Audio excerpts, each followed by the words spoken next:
Anxiety is a monster. It creeps up when you least expect it, and whenever it happens, you never want it. And it doesn't necessarily go away instantly. I want to talk to the people who are currently experiencing it, and maybe some of you are not just experiencing it in a similar way that I am, but it might be worse for you. So this whole thing is to encourage you and for you to know that there is hope and light at the end of the tunnel. So I'll be making a video about fear as well, but the ways that I've experienced fear and anxiety, they kind of categorize as two different things in my mind. That's why I'm making two videos about it.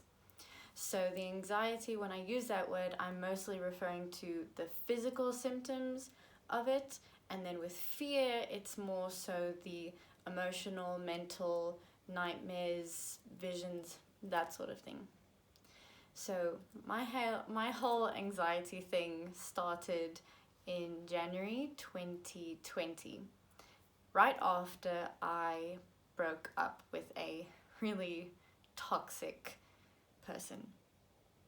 And it happened the day after, and I didn't really know what was going on, because suddenly it felt like I couldn't really breathe. My lungs were only filling to like maybe 60% capacity. My heart was beating unnaturally fast. I was shaking. I had a lump in my throat, something like kind of heavy pressing on my chest, and I prayed about it and I tried to shake this thing off, but it wouldn't go away. And I'm not saying that to like condemn God or other people who can't get rid of it, or even myself. Your body sometimes just reacts, and there's very little that you can do about it. Sometimes it's just a hormonal imbalance, or it's chronic anxiety built up over many, many years, and now it's just kind of like popping up unexpectedly. It could be a trauma response, like mine was. So these symptoms went on for a very, very, very long time. And it really actually genuinely scared me, especially when we were exercising at college, coming back, and we were, breathing heavily because of the cardio or fitness or whatever. But then this thing was on me, and it felt like I might pass out, and I couldn't catch my breath. And at that point, I considered myself to be quite fit. So I was confused why this was happening. And it kept on going and going and going. It kind of came and went in waves. Some days it was better, some days it was worse. Sometimes it changed hour to hour, minute to minute. And it was really difficult to deal with because I didn't really know what was going on or what to name it either. I will say it got much, much, much better the more we went through counseling, the more we dug up stuff that was holding me in bondage. So the more we broke off chains, the less the physical anxiety appeared. And I'm still dealing with it. So this testimony is twofold in a way. Yes, there has been progress, tremendous progress. I very rarely actually have that thing come up. And nowadays it's actually more like an unconscious thing. It's rarely that I think about something and then it triggers it.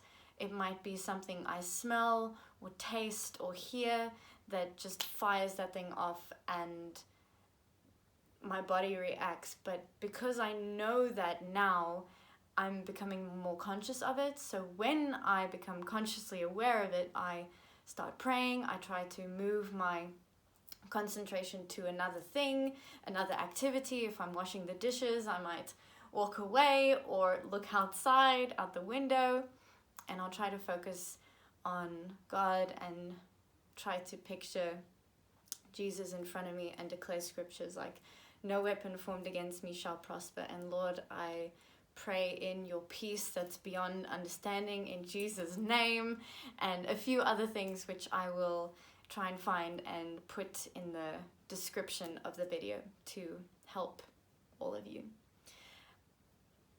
But the thing is, with this whole thing, it came and went in waves, and it got so bad to a point at the end of last year, around November, December, I actually went to my doctor because I was worried I had some kind of lung or heart, maybe even blood or brain condition, and she gave me some anxiety pills, the tiny ones that you put under your tongue and they kind of melt away. And I went in my car and I cried because I felt like I was broken, and why wasn't this fixed? I felt very helpless, and I didn't think that I would be one of those people that would have to deal with this sort of thing where you really just can't help it or control it, and it just happens by itself. And my dad said, like, nothing is wrong with you. It's probably just something going on in your brain. And like when you have a headache or your stomach cramps or you have food poisoning, you take pills to help that, and you pray, you know, faith and science, we take hands in these sorts of, you know, things. And your brain is an organ. It has muscles and all sorts of things going up in there, and sometimes people's brains just don't work as they should, and it doesn't mean that I'm broken or less than or messed up. I've never taken them. There have been a few times when I was very close to taking them because I thought, okay, this is a lot. Maybe this is one of those times where it's too much for me to actually handle myself and I need help from taking the pill. And there was one prayer walk that we had at the end of last year, and they called everyone forth who have anxiety and or depression. And as soon as I stepped forward and people started praying and declaring things and praying in tongues, I broke down. I had a whole moment. I sunk down to the ground, kind of shook and cried and cried and cried. And I told God, I don't want to become dependent on these pills. I don't want to get addicted. And he said, become dependent on me. And I broke down even more. And so for those people who feel like they need the pills and that's the only way that they can get through it, I want to encourage you to also bring God into that situation and also trust for full restoration and full healing. I do still pray for that to go away in myself, and I pray that for you too, because it's not fun. And if you are one of those people who, like, it's really like a brain thing that you can't not take pills for, like you need to, then I just want to encourage you that it does get better, and there are ways to improve it and manage it without it overtaking your life. And with God by your side, he will be there. He is there. He wants to help you in all those sorts of things. And I just want to tell you, anxiety does not define you. It might be something that you deal with, but it doesn't make it you. You as a human are separate from that anxiety that is plaguing you.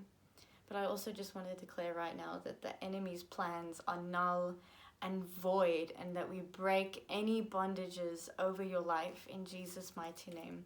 That you will feel no fear, no physical symptoms of anxiety ever again. That you sleep peacefully. There's no insomnia ever. Depression, let go in Jesus' mighty name. You do not belong in that body. You do not belong in that body. Light and darkness cannot reside in the same body or place. So I rebuke those evil things, and I just pray that God's peace and full restoration and healing will permeate your being and your mind and your heart, and that His joy will become your strength, and that you cling to Him in every single moment. When you feel those anxious body reactions, and when you don't, just cling to Him, because He wants that so much. He wants that relationship with you, and for you to tell Him what you're feeling and what you're thinking. And when you invite Him into that place, He holds you so beautifully, and it feels like your heart is being held and being put back together. It's probably the most beautiful feeling I've experienced in my entire life, to feel God holding my heart. And if you've never experienced that, I pray that you do, and that you reach out to Him. That is my anxiety testimony. It's a process. It's, it's progressed and improved significantly. And now I just continue also to pray that when it happens, it will go away, but also in general that it will go away forever. In Jesus' name. I would appreciate it if you guys could also stand in agreement in prayer with that as well. Very much appreciated. Love you, and goodbye. Mwah.